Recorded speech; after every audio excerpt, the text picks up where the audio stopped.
বাংলাদেশের স্বর্ণমানিক তুল্য ৫৭ জন বিজিবি অফিসারকে ভয়াবহ ষড়যন্ত্র করে নির্মমভাবে পৈশাচিক কায়দায় হত্যা করা হয়েছিল। আপনাদের স্মরণ থাকবার কথা ২০১৩-তে আমাদের এই প্রেস ক্লাব থেকে অতি নিকটে শাপলা চত্বরে রাতের অন্ধকারে নিরীহ তৌহিদি জনতা উলামায়ে কেরামের উপর নির্বিচারে হাজার হাজার বুলেট তাদের দিকে নিক্ষেপ করা হয়েছিল। ২০২১-এ আবার একইভাবে উলামায়ে কেরামকে তাদেরকে স্তব্ধ করার ষড়যন্ত্র চলেছে। আপনারা জানেন এদেশের কৃতি সন্তান বুয়েটের মেধাবী সন্তান আবরার ফাহাদকে নির্মমভাবে পিটিয়ে হত্যা করা হয়েছে। বাংলাদেশের ইতিহাসে বিগত ১৬ বছরে ফ্যাসিস্ট সরকারের ছায়াতলে যত পাপাচার, যত অন্যায়, যত অবিচার, যত অত্যাচার হয়েছে, সমস্ত অন্যায়, অবিচার, পাপাচার আর অত্যাচারের ভিতর এই সন্ত্রাসীদের নীল নকশা রয়েছে। কথা ঠিক কিনা? সংগ্রামী সাথী বন্ধুগণ, আপনারা জানেন এই নিকট অতীতে বিগত কয়েকদিন আগে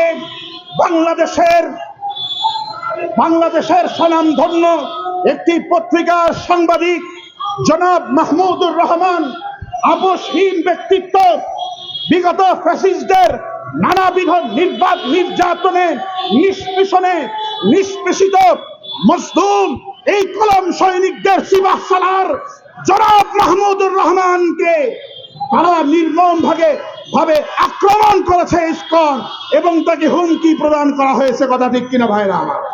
আমরা বলতে চাই এই ইসকন নামক কোন ধরনের ষড়যন্ত্রকারীকে বাংলাদেশে আর কোন ষড়যন্ত্র চক্রান্ত করতে দেওয়া হবে না।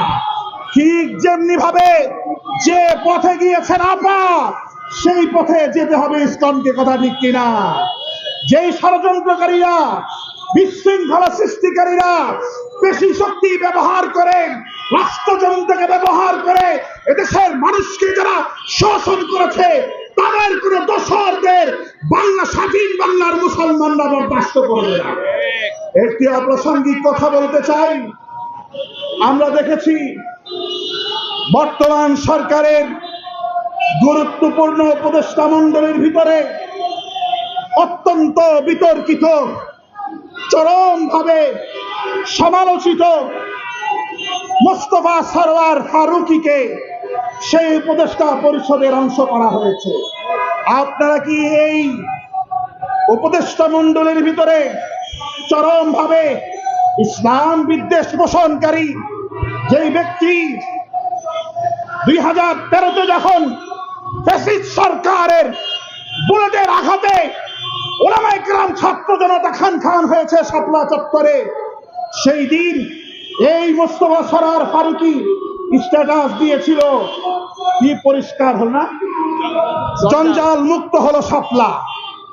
আমরা দেখেছি বাংলাদেশের ধর্মীয় যে অনুশাসন, বাংলাদেশের ৯২ এবং মুসলমানের ধর্মীয় যে চেতনা এবং গোটা বাংলাদেশের সকল ধর্মের মানুষের শান্তিপূর্ণ সহাবস্থানকে বিনষ্ট করবার যে ভয়াবহ চক্রান্ত, এলজিবিটি তথা সমকামিতা, এই সমকামিতার বিভিন্ন নাটক সিনেমা তৈরিকারী এই মোস্তফা সরওয়ার ফারুকী।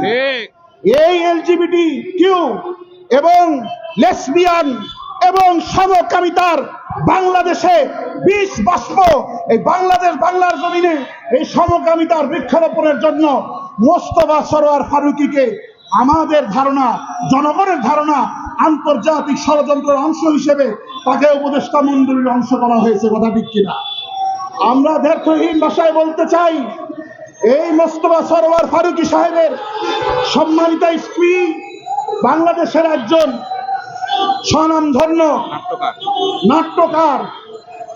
এই ফ্যাসিস্টের আমলে যে নির্মাণ করা হয়েছিল একটি সিনেমা, সেই সিনেমায় এই ফ্যাসিস্টদের পক্ষের এবং তাদের সার্বিক কার্যক্রমকে সহযোগিতা করবার চিত্রে এই মোস্তফা সরোয়ার ফারুকের স্ত্রীকে চিত্রায়ন করা হয়েছে, কথা ঠিক কিনা? ঠিক। এই জন্য আমরা জাতীয়হীন ভাষায় বলতে চাই, এই মোস্তফা সরোয়ার ফারুকী সাহেবের উপদেষ্টা পরিষদের অবস্থান এবং তার যোগদানকে এদেশের তৌহিদি জনগণ, এদেশের স্বাধীনতাকামী মুক্তিকামী জনগণ ভালো নজরে নিচ্ছে না। অতি সত্বর উপদেষ্টা পরিষদ থেকে তাকে অপসারণ করতে হবে, না হয় 64,000 গ্রাম বাংলায় তার বিরুদ্ধে কঠোর কর্মসূচি আসবে।